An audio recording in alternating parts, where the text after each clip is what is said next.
옛날 옛날 아주 먼 옛날에 깊은 산새가 병풍처럼 마을을 감싸고 맑은 가을물이 사시사철 노래를 부르던 연화마을이라는 곳이 있었답니다.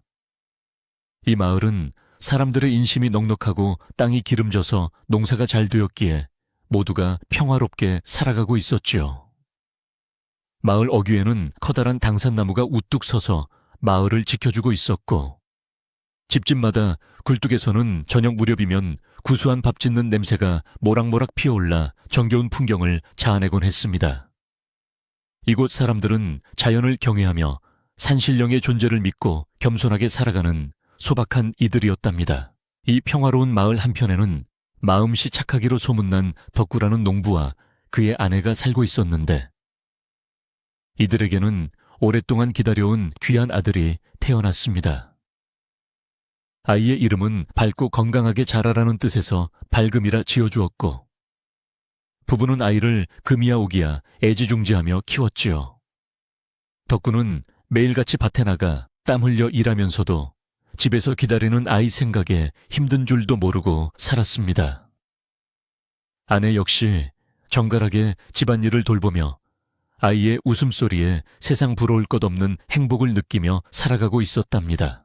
그러던 어느 추운 겨울날, 하늘에서 갑자기 무시무시한 눈보라가 몰아치기 시작하더니 온 세상을 하얗게 뒤덮어버리고 말았습니다. 바람은 마치 굶주린 짐승처럼 울부짖으며 집들을 흔들어댔고, 사람들은 문을 걸어 잠근 채 방 안에서 추위를 견뎌야만 했지요. 덕분에 집에서도 등잔불 하나에 의지해 세 식구가 옹기종기 모여 앉아 있었는데, 잠시 덕구의 아내가 부엌에 물을 뜨러 나간 사이 기이한 일이 벌어지고 말았습니다. 갑자기 집 주위로 묘한 기운이 감돌더니 밝음이가 누워있던 방 안으로 차가운 바람이 들이닥쳤답니다. 아내가 방으로 돌아왔을 때 포근하게 잠들어 있어야 할 아기 밝음이는 온데간데 없고 열린 문틈으로 눈가루만 들이치고 있었습니다. 깜짝 놀란 덕구는 버선발로 마당에 뛰쳐나갔지만 눈앞에는 깊게 패인 커다란 짐승의 발자국만이 산등성이를 향해 길게 이어져 있을 뿐이었지요. 마을 사람들은 소식을 듣고 횃불을 들고 모여들었으나 사나운 눈보라 때문에 산속으로 들어갈 엄두조차 내지 못했습니다. 사람들은 모두 입을 모아 저것은 분명 산왕이라 불리는 호랑이가 아이를 물어간 것이라며 고개를 저으며 슬퍼했답니다. 사실 그날 밤 아이를 데려간 것은 산속 깊은 동굴에 살고 있던 어미 호랑이였는데, 이 호랑이는 얼마 전 사냥꾼의 덫의 새끼들을 잃고 슬픔에 잠겨 있었지요. 어미 호랑이는 마을 근처를 서성이다 우연히 들려온 아기의 울음소리에 이끌려 덕구의 집 마당까지 내려오게 된 것이었습니다. 배가 고파 사냥을 하려던 것이 아니라 잃어버린 새끼를 향한 그리움이 아기의 천을 그리워하게 만든 것이었지요. 어미 호랑이는 입안에 상처가 나지 않도록 조심스럽게 아기를 물고는 거친 눈보라를 뚫고 산 정상의 동굴로 향했습니다. 동굴 안은 밖에 매서운 추위와는 달리 묘하게 따뜻한 기운이 감돌고 있었는데, 어미 호랑이는 아기를 보드라운 낙엽 위에 내려놓고 자신의 털을 비벼 온기를 나누어 주었습니다. 배가 고파 칭얼거리는 아기에게 어미 호랑이는 자신의 젖을 물렸고, 놀랍게도 인간의 아이인 밝음이는 호랑이의 젖을 먹으며 깊은 잠에 빠져들었지요. 산신령님도 이 기이하고 따뜻한 광경을 지켜보며 동굴 입구에 보이지 않는 벽을 세워 찬바람이 들이치지 않도록 보호해 주셨답니다. 그렇게 인간의 아이와 짐승의 왕은 가족이 되어버렸습니다. 세월은 강물처럼 흘러 어느덧 10년이라는 시간이 지났고, 마을 사람들의 기억 속에서 사라졌던 밝음이는 산속의 소년으로 자라났습니다. 소년은 짐승의 가죽을 걸치고 호랑이처럼 민첩하게 산등성이를 누비며 살았으며, 언어 대신 숲의 소리와 동물의 몸짓을 익히며 성장했습니다. 어미 호랑이는 소년의 든든한 보호자이자 스승이 되어 사냥하는 법과 험한 산길을 타는 법을 가르쳐 주었지요. 소년의 눈망울은 산이슬처럼 맑았고 그의 몸은 바위처럼 단단해져서 이제는 숲에서 그를 이길 짐승이 없을 정도로 강해졌답니다.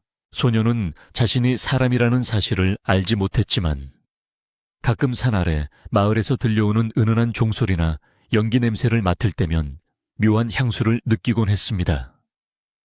그럴 때마다 어미 호랑이는 소년의 곁에 다가와 커다란 머리를 비비며 소년의 마음을 달래주었고, 소년은 어미의 품에 안겨 다시 안정을 찾았지요. 산의 짐승들도 소년을 산왕의 아들이라 부르며 존경하고 따랐기에 소년은 외로움을 느낄 틈이 없었습니다. 그러던 어느 날 평화롭던 소년의 일상에 커다란 변화가 찾아오게 되는 사건이 발생하고 맙니다. 마을에서 가장 용기 있는 신만이가 귀한 산삼을 캐기 위해 아무도 발을 들이지 않는 깊은 골짜기로 들어왔다가 호랑이와 함께 있는 소년을 목격한 것입니다. 신만이는 처음에는 소년이 호랑이에게 잡아먹히는 중이라 생각하여 숨을 죽였으나 자세히 보니 소년이 호랑이의 갈기를 만지며 장난치는 모습을 보게 되었지요. 신만이는 가슴이 두근거려 견딜 수가 없었고 마을로 내려오자마자 이 놀라운 소식을 동네 사람들에게 전했습니다. 내가 보았소. 옛날 덕분에 집에서 사라졌던 그 아이가 호랑이와 함께 살아있단 말이오. 신만이의 말은 삽시간에 마을 전체로 퍼져나갔고 사람들은 반신반의하며 덕구의 집으로 몰려들었습니다. 이미 머리가 희끗해진 덕구 부부는 그 말을 듣자마자 눈물을 흘리며 산을 향해 아들의 이름을 불렀고 마을은 다시금 활기를 띠기 시작했지요. 하지만 어떤 이들은 그것이 호랑이가 부리는 둔갑술일지도 모른다며 걱정하기도 했고 호랑이 젖을 먹고 자랐으니 이미 짐승이나 다름없을 것이라며 수군거리기도 했습니다. 마을에는 기대와 두려움이 뒤섞인 묘한 공기가 흐르기 시작했고 사람들은 소년을 마을로 데려올 계획을 세웠습니다. 마을 사람들은 소년을 유인하기 위해 산길목에 정갈하게 차린 음식과 고운 옷감을 놓아두었지만 소년은 멀리서 지켜볼 뿐 가까이 다가오지 않았습니다. 소년에게 인간의 세상은 낯설고 위험해 보였고 무엇보다 어미 호랑이가 사람들을 경계하는 것을 느꼈기 때문이었지요. 어미 호랑이는 소년이 언젠가 자신의 동족 곁으로 돌아가야 한다는 것을 알고 있었기에 슬픈 눈으로 소년을 바라보곤 했습니다. 소년은 어미의 슬픔을 느끼며 마을 사람들이 놓아둔 물건들을 물끄러미 바라보다가 다시 깊은 숲으로 몸을 숨기곤 했답니다. 결국 덕구는 직접 산으로 올라가 아들을 찾기로 결심하고 마을 사람들과 함께 소년이 자주 나타난다는 바위 근처에서 정성을 다해 기도를 올렸습니다. 밝음아, 내 아비가 여기 있다. 내 어미가 너를 기다리느라 눈물이 마를 날이 없단다. 제발 한 번만 얼굴을 보여다오. 덕구의 절규 섞인 목소리는 골짜기를 타고 소년의 귀에 닿았고 소년은 태어나서 처음 들어보는 그 목소리에 가슴 한구석이 뜨거워지는 것을 느꼈습니다. 그것은 피와 눈물이 섞인 인간의 진심 어린 부름이었고 소년의 본능을 깨우는 소리였지요. 어미 호랑이는 소년의 등을 머리로 살며시 밀며 이제는 가야 할 때라는 신호를 보냈고 소년은 주저하다가 천천히 바위 뒤에서 모습을 드러냈습니다. 사람들은 소년의 건장하고 늠름한 모습에 압도당해 숨을 죽였고 덕구는 아들의 얼굴에서 자신의 젊은 시절 모습을 발견하고는 달려가 소년을 껴안았습니다. 소년은 처음 느껴보는 인간의 온기에 당황했지만 곧 덕구의 품 안에서 설명할 수 없는 편안함을 느꼈지요. 어미 호랑이는 멀리서 그 모습을 지켜보다가 짧고 낮은 울음소리를 남기고는 숲속 어둠 속으로 조용히 사라졌습니다. 소년은 그렇게 인간의 마을로 내려오게 되었고 덕구 부부의 지극한 보살핌 속에 조금씩 인간의 말을 배우고 생활 방식에 적응하기 시작했습니다. 하지만 오랫동안 산에서 살아온 소년에게 집 안이라는 공간은 답답하기만 했고 정갈한 밥상보다는 산에서 따온 열매와 맑은 샘물이 더 익숙했지요. 마을 사람들은 소년이 신기하여 구경하러 왔지만 소년의 날카로운 눈빛과 가끔 터져나오는 거친 숨소리에 겁을 먹고 뒤로 물러나기도 했습니다. 소년은 자신을 환영하면서도 한편으로 두려워하는 사람들의 시선을 느끼며 마음의 문을 닫았습니다. 마을 사람 중에는 소년의 귀환을 시기하는 사람도 있었으니 바로 덕구의 먼 친척이자 욕심이 많기로 유명한 박씨 숙부였습니다. 그는 덕구에게 자식이 없으면 그들의 논밭이 모두 자신의 차지가 될 것이라 믿고 있었는데 죽은 줄 알았던 아이가 나타나자 심술이 난 것이었지요.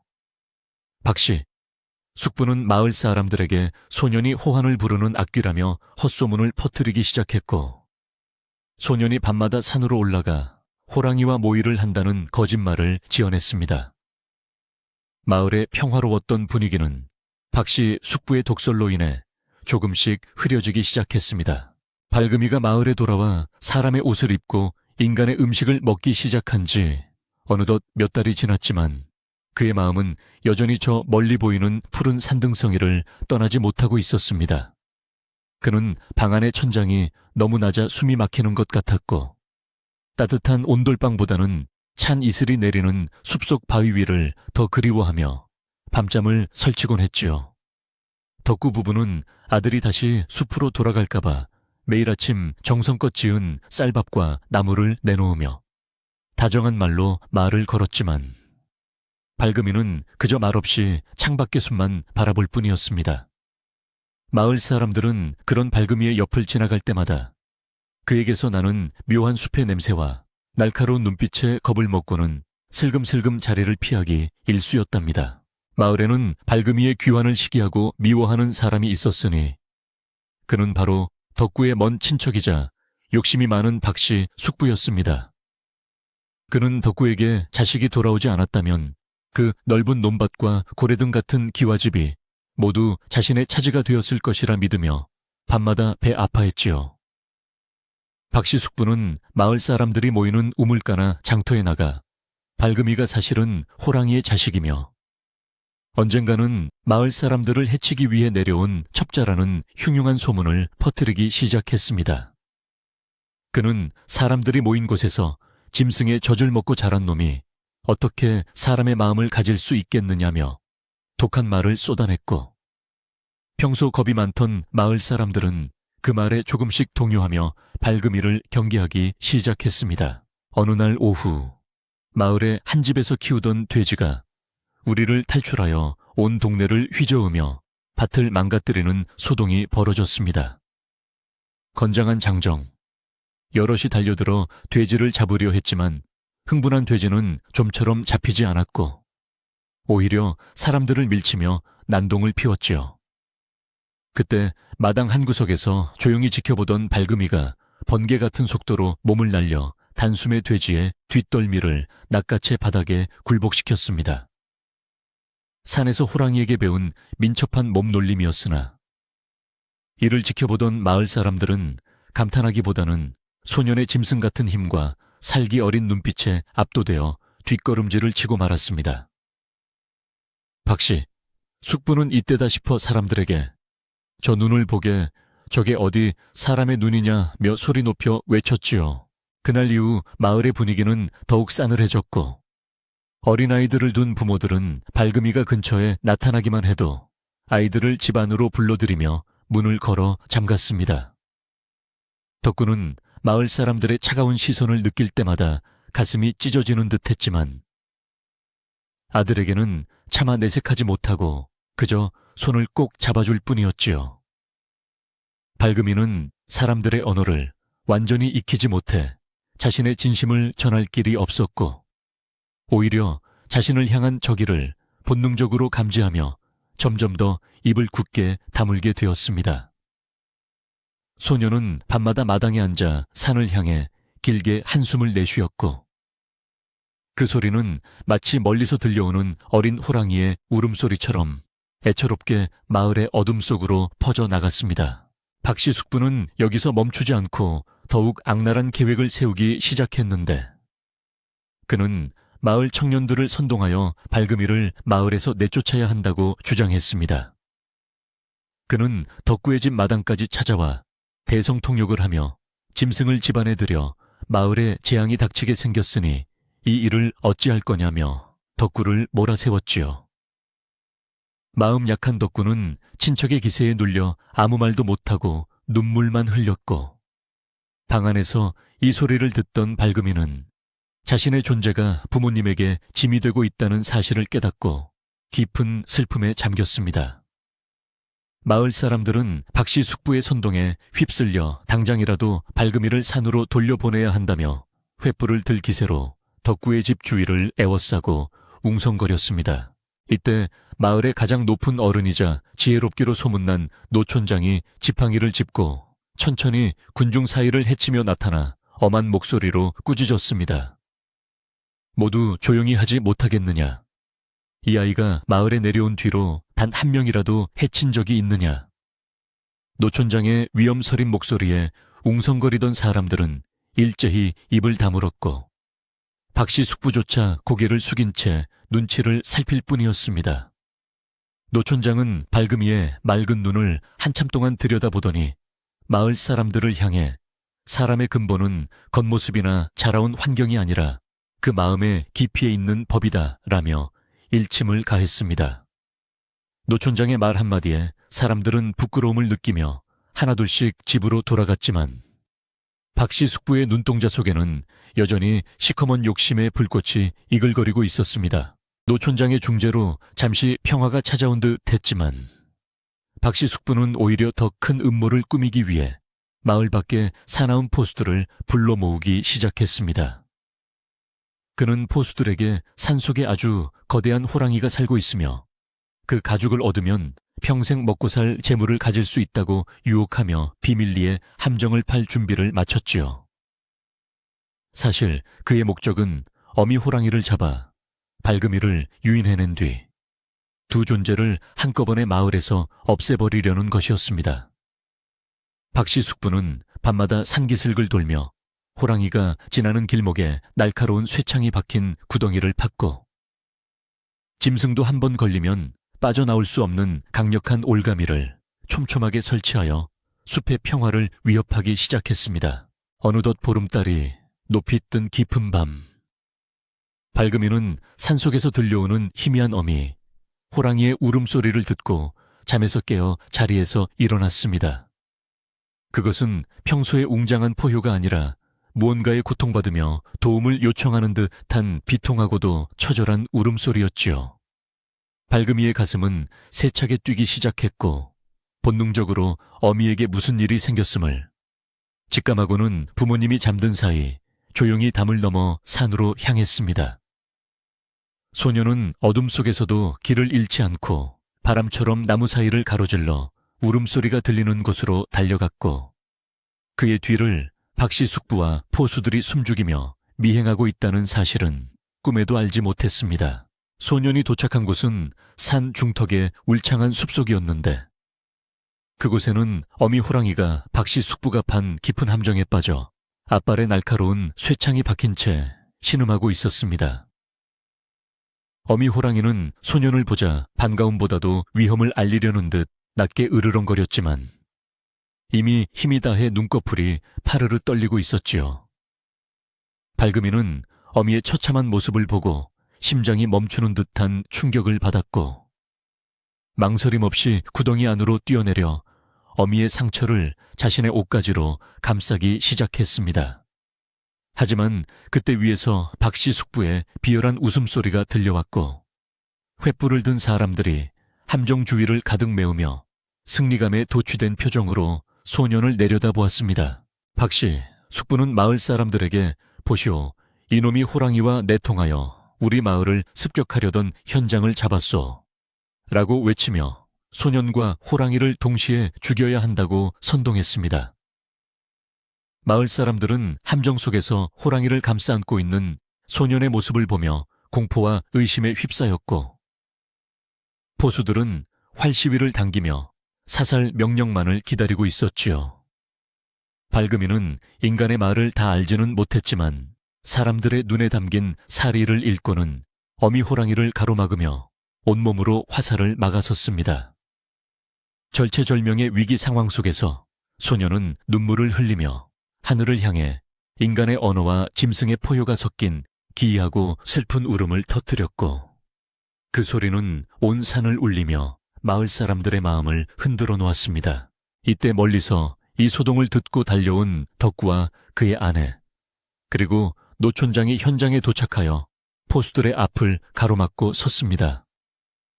덕구는 함정 속에 있는 아들을 보고 오열하며 제발 내 아들을 살려주시오. 이 아이는 그저 자신을 키워준 은혜를 갚으려는 것뿐이오. 라며 사람들에게 무릎을 꿇고 빌었지요. 노촌장 역시 지팡이로 땅을 힘차게 내리치며 짐승만도 못한 욕심 때문에 천륜을 어기려 하느냐. 저 아이의 행동이야말로 우리가 잊고 살았던 진정한 도리가 아니더냐. 라고 박씨 숙부를 준엄하게 꾸짖었습니다. 사람들은 소년의 눈물과 부모의 간절함, 그리고 노촌장의 꾸짖음에 흔들리기 시작했고, 화살을 겨누던 포수들도 하나둘씩 화를 내리기 시작했습니다. 박씨 숙부는 당황하여 직접 창을 들고 함정으로 달려들려 했지만, 그 순간 산 위에서 수십 마리의 짐승들이 일제히 울부짖는 소리가 들려와 사람들을 얼어붙게 만들었습니다. 마치 산 전체가 소년을 보호하려는 듯한 신비로운 기운이 감돌았고, 사람들은 이것이 산신령님의 노여움이라 생각하여 겁에 질려 박씨 숙부를 말리기 시작했지요.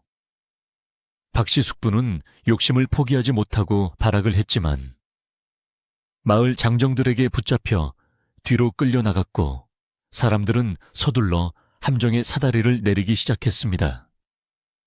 발금이는 사람들의 도움을 거부한 채 오직 자신의 힘으로 어미 호랑이를 함정 밖으로 밀어 올리려 애쓰며 눈물겨운 사투를 벌였습니다. 결국 마을 사람들은 소년의 진심 어린 행동에 감동하여 다 함께 힘을 합쳐 함정 속에 빠진 어미 호랑이를 끌어올려 주기로 결심했습니다. 사람들은 밧줄을 던져 호랑이의 몸을 감싸고 장정 수십 명이 달라붙어 조심스럽게 호랑이를 넓은 평지로 옮겼으며, 마을 의원은 달려와 호랑이의 발에 박힌 창촉을 제거하고 약초를 발라주었지요. 호랑이는 고통 속에서도 소년이 곁에 있음을 알고 얌전히 몸을 맡겼으며, 이를 지켜보던 마을 사람들은 짐승과 인간이 교감하는 기적 같은 광경에 숙연해졌습니다. 박씨 숙부는 자신의 계획이 수포로 돌아가자 사람들의 눈을 피해 어둠 속으로 도망치듯 사라져버리고 말았습니다. 어느덧 동이 트기 시작하고 숲속에 푸르스름한 새벽빛이 내리자 정신을 차린 어미 호랑이는 소년의 얼굴을 핥아준 뒤 절뚝거리는 걸음으로 깊은 숲을 향해 천천히 발을 옮겼습니다. 호랑이는 가던 길을 멈추고 마을 사람들을 향해 길고 장엄한 포효를 한 번 내뱉었는데, 그것은 공격의 선포가 아니라 고마움과 작별의 인사가 담긴 울림이었지요. 소년은 멀어지는 어미의 뒷모습을 보며 하염없이 눈물을 흘렸고, 마을 사람들은 그런 소년의 어깨를 감싸 안으며 진심으로 그를 위로해 주었습니다. 이제 마을 사람들에게 발금이는 더 이상 두려운 존재가 아니라 산과 인간을 이어주는 소중한 가족이자 이웃으로 받아들여지게 된 것이었답니다. 함정 사건이 있은 후 마을에 아침이 밝아오자 지난밤의 소동은 마치 꿈이었던 것처럼 고요해졌습니다. 덕구의 집 마당에는 따사로운 햇살이 내리쬐었으며, 발금이는 툇마루에 앉아 깊은 산등성이를 묵묵히 바라보며 지난밤 보았던 어미 호랑이의 마지막 눈빛을 떠올렸지요.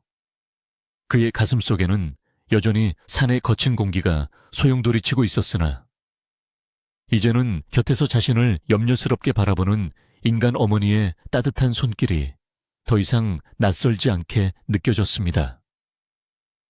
마을 사람들은 지난밤 소년이 보여준 용기와 희생에 깊은 감동을 받았으며, 그를 괴물이나 귀신이 아닌 진정한 이웃으로 받아들이기 시작했답니다. 덕구의 아내는 아들의 상처난 손을 정성스럽게 씻겨주며 소리 없이 눈물을 흘렸고, 발금이는 서툰 솜씨로 어머니의 눈물을 닦아주며 처음으로 인간의 미소를 지어 보였습니다. 그 미소는 산속의 맑은 시냇물처럼 깨끗하고 순수해서 보는 이들의 마음을 단숨에 뭉클하게 만들었으며 덕구는 그런 아들의 모습을 보며 모든 시름을 잊은 듯 크게 웃었지요.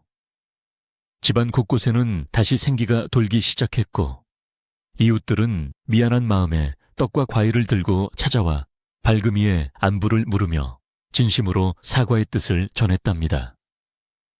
마을의 공기는 이전과는 다르게 한결 부드러워졌고 사람들은 소년을 산의 아이라 부르며 아꼈습니다. 하지만 마을 한구석에서 사람들의 비난을 피해 숨어 지내던 박씨 숙부는 여전히 자신의 잘못을 깨닫지 못한 채 방 안에 틀어박혀 분한 마음에 이를 갈고 있었습니다. 그는 자신이 당연히 누려야 할 재물을 발금이가 나타나 빼앗아 갔다고 굳게 믿으며 어떻게 하면 저 눈엣 가시 같은 놈을 다시 산으로 쫓아낼 수 있을지 궁리하고 또 궁리했지요. 그의 마음속에는 이미 탐욕이라는 독한 괴물이 자라나고 있었으며 그것은 평소 가졌던 일말의 양심마저도 모두 갉아먹어버린 뒤였습니다.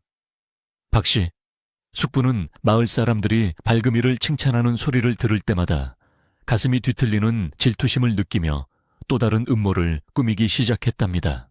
그의 여름은 유난히도 가물어서 연화마을의 논바닥은 거북이 등껍질처럼 쩍쩍 갈라졌고 마을 사람들의 근심은 하늘을 찌를 듯이 높아만 갔습니다. 기우제를 지내고 정성을 다해 빌어보았지만 하늘에서는 비 한 방울 내리지 않았고 마을의 젖줄이었던 가을물마저 바닥을 드러내어 농작물들이 말라 죽어갔지요. 사람들은 절망에 빠져 고개를 떨구었으며 먹을 물조차 부족해지자 마을에는 다시금 흉흉한 분위기가 감돌기 시작했습니다. 이때 박씨 숙부는 다시 기회를 잡았다는 듯 사람들 사이를 누비며 이 모든 가뭄이 산왕의 아들을 마을에 들였기 때문에 산신령님이 노하신 결과라고 속삭였습니다. 마을 사람들이 다시 불안에 떨기 시작할 무렵 발금이는 조용히 산등성이에 구름 흐름을 살피더니 아버지를 불러 자신이 물이 있는 곳을 알고 있다고 서툰 몸짓으로 설명했습니다. 그는 호랑이로 자라며 산의 미세한 습기와 나무의 상태를 읽는 법을 몸으로 익혔기에 가뭄 속에서도 마르지 않는 깊은 바위 틈샘이 어디에 있는지 정확히 알고 있었던 것이지요. 덕구는 아들의 말을 믿고 마을 사람들을 설득하여 곡괭이와 삽을 들고 소년을 따라 깊은 산속으로 향했습니다. 박씨 숙부는 뒤에서 비웃으며 분명 헛걸음일 것이라고 장담했지만 소년의 발걸음은 거침없이 숲을 헤쳐 나갔습니다. 소년이 멈춰 선 곳은 커다란 바위가 겹겹이 쌓인 험준한 골짜기였는데 그곳은 평소 사람들이 귀신이 나온다며 근처에도 가지 않던 으스스한 장소였습니다. 발금이는 바위 틈의 이끼를 만져보더니 특정 지점을 가리키며 이곳을 파야 한다고 신호를 보냈고 장정들이 반신반의하며 땅을 파기 시작하자 놀라운 일이 벌어졌습니다. 단단한 흙을 몇 자파 내려가지 않아 바위 사이에서 맑고 차가운 샘물이 콸콸 쏟아져 나오기 시작한 것입니다. 사람들은 환호성을 지르며 춤을 추었고 이 물은 삽시간에 수로를 타고 내려가 타들어가던 마을의 농과 밭을 적시기 시작했답니다. 이 사건으로 인해 발금이는 마을의 영웅이 되었고 박씨 숙부의 입지는 더욱 좁아져 이제는 누구도 그의 말에 귀를 기울이지 않게 되었습니다. 하지만 박씨 숙부는 포기하지 않고 마지막 발악으로 마을의 보물이라 불리는 황금불상을 훔쳐 소년의 방에 숨겨놓는 파렴치한 짓을 저질렀습니다. 그는 다음날 아침 마을 사람들을 이끌고 덕구의 집을 수색하며 소년이 도둑질까지 일삼는 짐승이라고 비난했지요. 실제로 발금이의 방에서 번쩍이는 불상이 발견되자 사람들은 당혹감을 감추지 못했고 덕구 부부는 아들이 그럴 리 없다며 결백을 주장했지만 박씨 숙부는 기세등등하게 소년을 몰아세웠습니다. 그러나 소년은 당황하지 않고 불상을 집어들더니 그 위에 묻은 흙의 냄새를 맡고는 박씨 숙부를 똑바로 응시하며 그의 옷자락을 가리켰습니다. 소년의 예민한 후각은 불상에서 나는 냄새와 박씨 숙부의 몸에서 나는 냄새가 동일하다는 것을 찾아냈고, 박씨 숙부의 옷 소매에는 불상을 묻을 때 묻은 특이한 붉은 진흙이 그대로 남아 있었습니다. 노촌장은 이를 놓치지 않고 박씨 숙부를 추궁하기 시작했고, 결국 겁에 질린 박씨 숙부는 자신이 저지른 모든 악행을 눈물로 자백하며 마을 바깥으로 쫓겨나는 신세가 되었습니다. 드디어 마을에는 진정한 정의가 실현되었고 발금이는 누명을 벗었습니다. 가을이 되어 황금빛 들판이 마을을 가득 채우자 사람들은 풍년의 기쁨을 나누며 큰 잔치를 벌였고, 발금이도 이제는 사람들과 어울려 춤을 추며 웃음을 나누는 어엿한 마을의 일원이 되었습니다. 그는 더 이상 산을 그리워하며 밤잠을 설치지 않았으며 오히려 자신이 배운 산의 지혜를 이용해 사람들에게 위험한 약초와 귀한 나무를 구분하는 법을 가르쳐 주기도 했지요. 하지만 소녀는 보름달이 뜨는 밤이면 어김없이 마당 한 구석에 앉아 산을 향해 감사의 기도를 올리는 것을 잊지 않았습니다.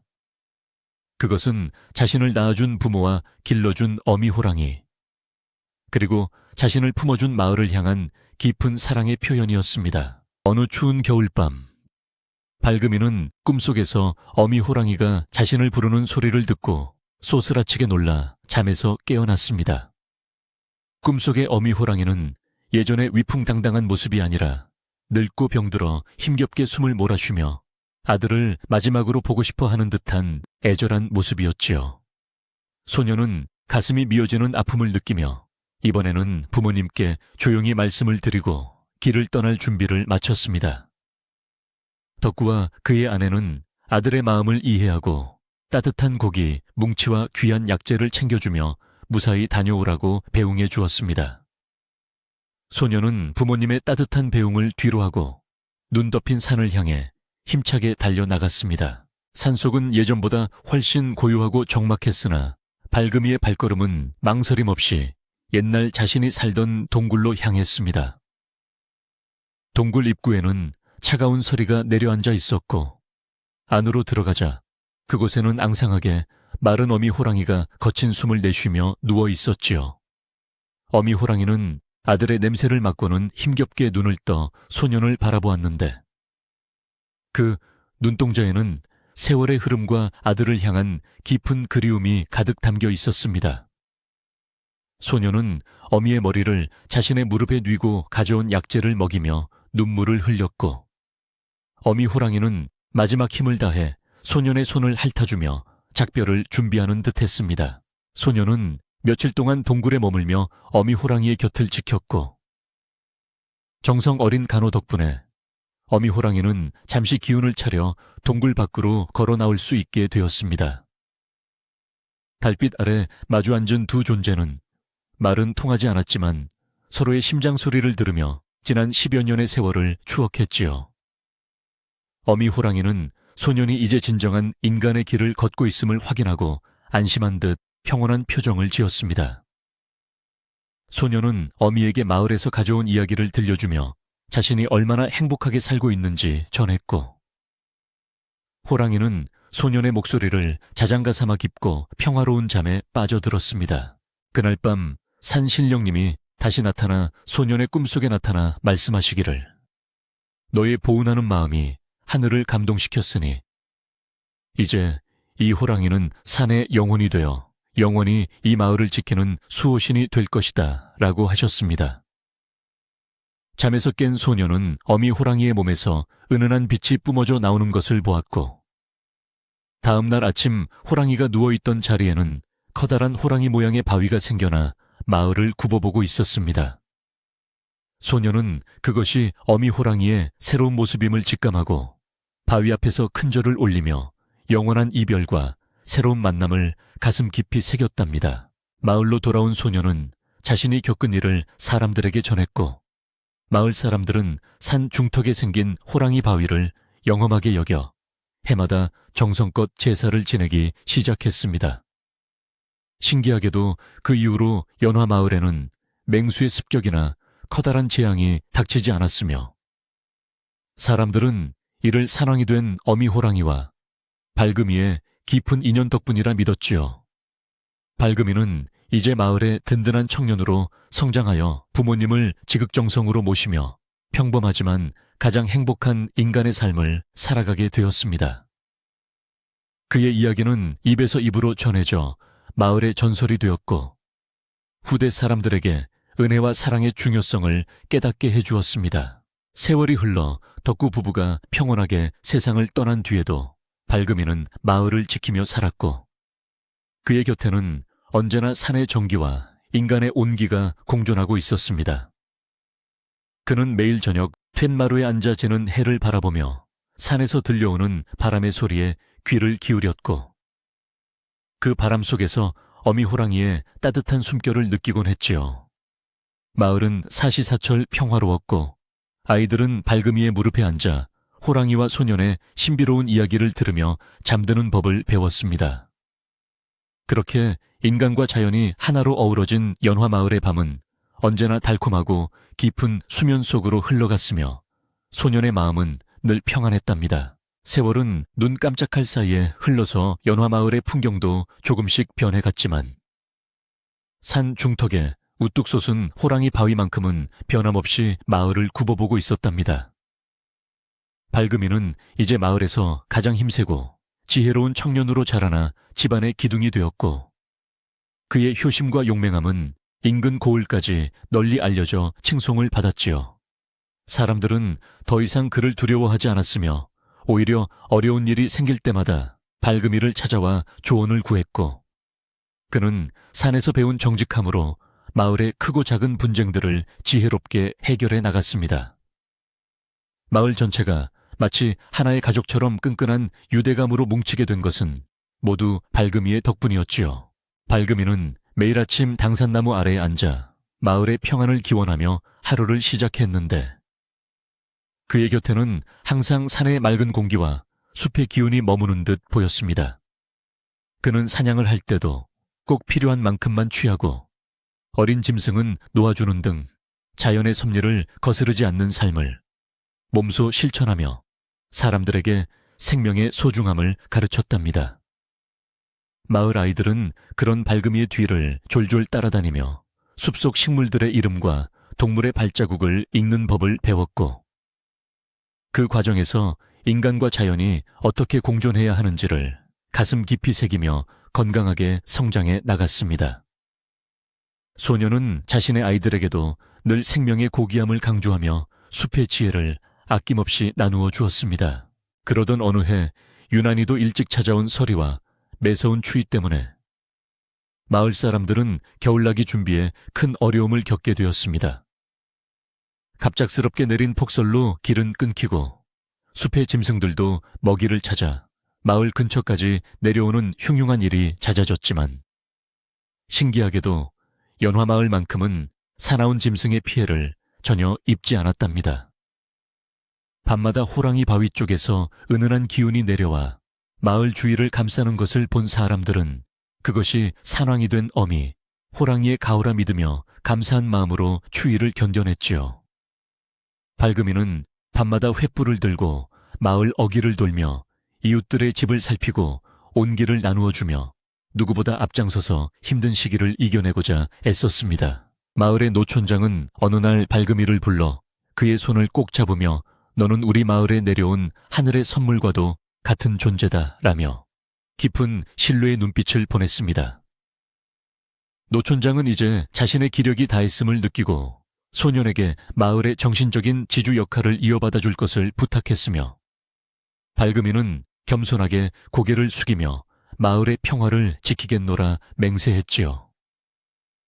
소년은 더 이상 짐승의 젖을 먹고 자란 이방인이 아니라 이 땅에 뿌리를 내린 진정한 마을의 주인으로서 자신의 소명을 다하기로 결심했습니다. 사람들은 그런 그를 보며 다가올 미래에 대한 희망을 품고 어두운 밤을 이겨낼 힘을 얻었으며 마을의 분위기는 한층 더 따뜻해졌습니다.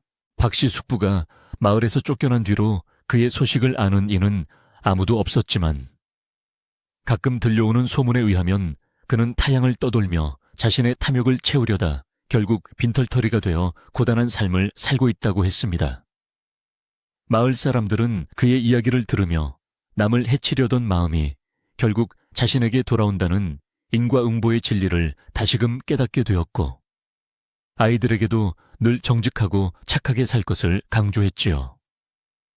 발금이는 숙부에 대한 미움보다는 그가 진정한 뉘우침을 얻기를 바라는 넓은 마음을 가졌으며, 그가 남긴 빈집을 마을의 공동 창고로 만들어 가난한 이웃들이 곡식을 나누어 쓸 수 있도록 배려하며 과거의 아픔을 모두 씻어내고 평화를 찾았습니다. 어느덧 발금이도 인근 마을에 참하고 고운 처자와 혼인을 하게 되었는데, 혼례 날에는 온 마을 사람들이 모여 축복의 잔치를 벌였습니다.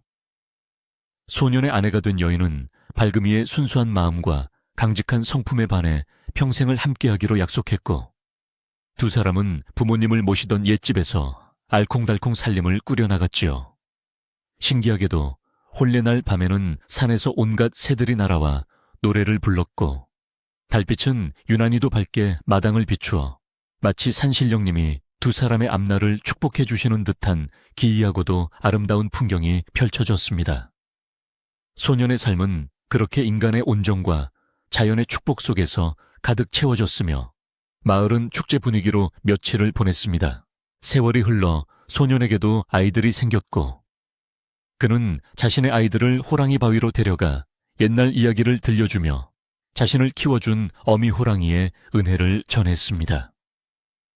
사람의 목숨은 혼자만의 것이 아니라 수많은 생명의 도움으로 이어지는 것이란다. 라고 말하는 그의 목소리는 산바람처럼 부드럽고 깊은 울림이 있었지요. 아이들은 아버지가 들려주는 신비로운 전설을 들으며 생명의 소중함과 보은의 가치를 배웠고, 그 마음은 대를 이어 연화마을 사람들의 가슴속에 깊이 뿌리내리게 되었습니다. 마을은 비록 가난할 때도 있었으나 마음만은 항상 풍요롭고 넉넉한 곳으로 남게 되었으며, 사람들은 서로를 가족처럼 아끼며 살았습니다. 어느 해 봄, 마을에 큰 전염병이 돌아 많은 이들이 알아누웠을 때, 발금이는 어미 호랑이가 꿈속에서 알려준 비방을 기억해내어 깊은 산속 벼랑 끝에서만 자라는 희귀한 약초를 구해왔습니다. 그는 자신의 목숨이 위태로운 상황에서도 오직 이웃을 살리겠다는 일념으로 험한 바위를 탔으며, 결국 구해온 약초 덕분에 마을 사람들은 기적적으로 건강을 회복할 수 있었지요. 사람들은 다시 한번 발금이의 헌신의 눈물을 흘리며 고마워했고, 이제 연화마을에서 발금이는 성인과도 같은 존재로 추앙받게 되었습니다. 소녀는 그저 자신이 받은 사랑을 돌려준 것뿐이라며 환하게 웃어 보일 뿐이었고, 그 미소는 마을 사람들의 고통을 씻어주는 약이 되었습니다. 이제 백발이 성성한 노인이 된 발금이는 툇마루에 앉아 자신의 손주들이 마당에서 뛰노는 모습을 보며 흐뭇한 미소를 짓곤 했습니다. 그의 얼굴에는 모진 세월의 풍파를 이겨낸 평온함과 지혜가 깃들어 있었고, 그의 곁에는 항상 늙은 개 한 마리가 평화롭게 낮잠을 자고 있었지요. 그는 가끔 산 쪽을 바라보며 나지막이 호랑이의 울음소리를 흉내내기도 했는데, 그때마다 산에서도 응답하듯 시원한 바람이 불어와 노인의 흰 머리칼을 부드럽게 쓰다듬고 지나갔습니다.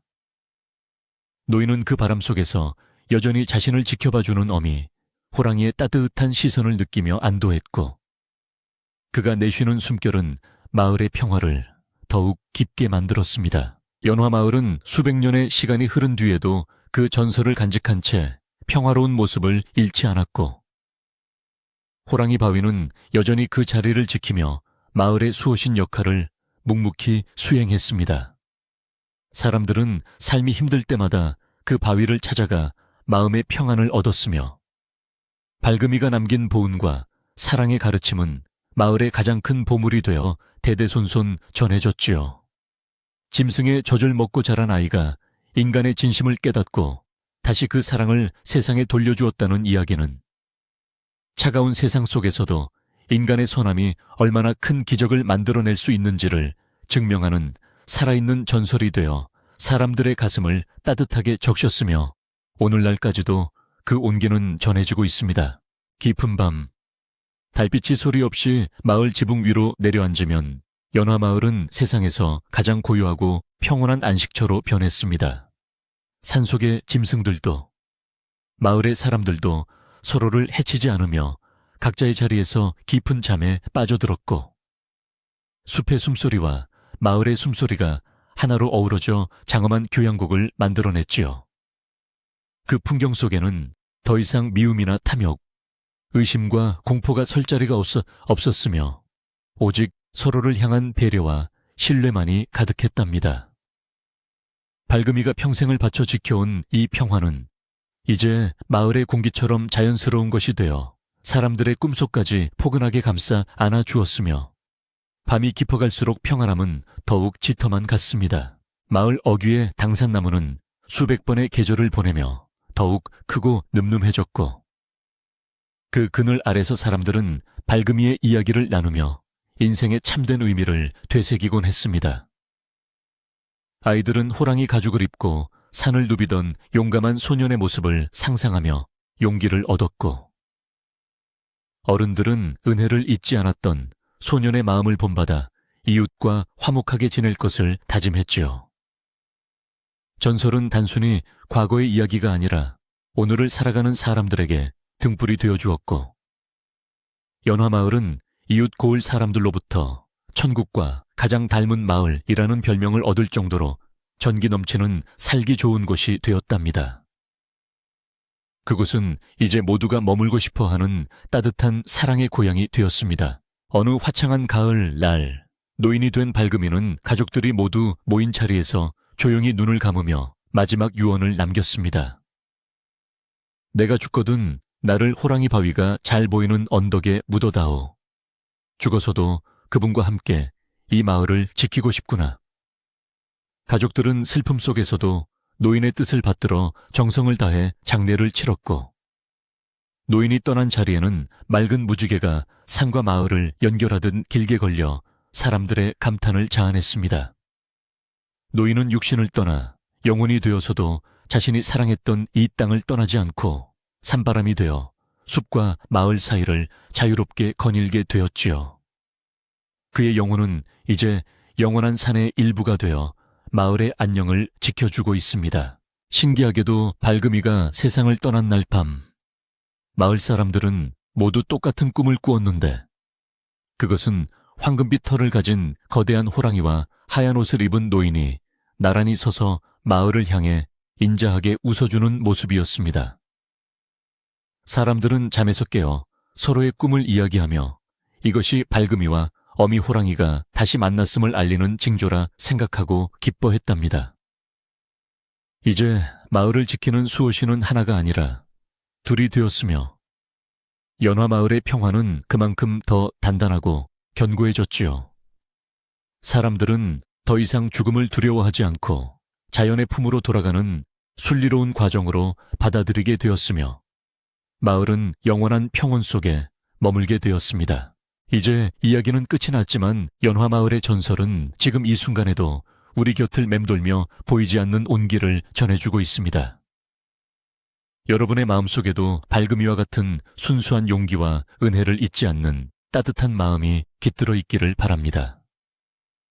깊은 밤, 창밖에서 들려오는 바람 소리가 혹시 산왕의 인사가 아닐지 귀를 기울여 보며 이제는 모든 근심을 내려놓고 편안한 꿈나라로 떠날 시간입니다. 짐승의 사랑으로 살아난 아이가 인간의 사랑으로 보답한 이 이야기가 여러분의 가슴을 포근하게 감싸 안아주기를 소망하며, 이제 모두 눈을 감고 깊은 평화 속으로 빠져들 준비를 하세요. 모든 생명이 산의 품 안에서 달빛 아래 평온하게 잠든 것처럼 여러분도 이제 따뜻하고 깊은 단잠을 이루길 바랍니다.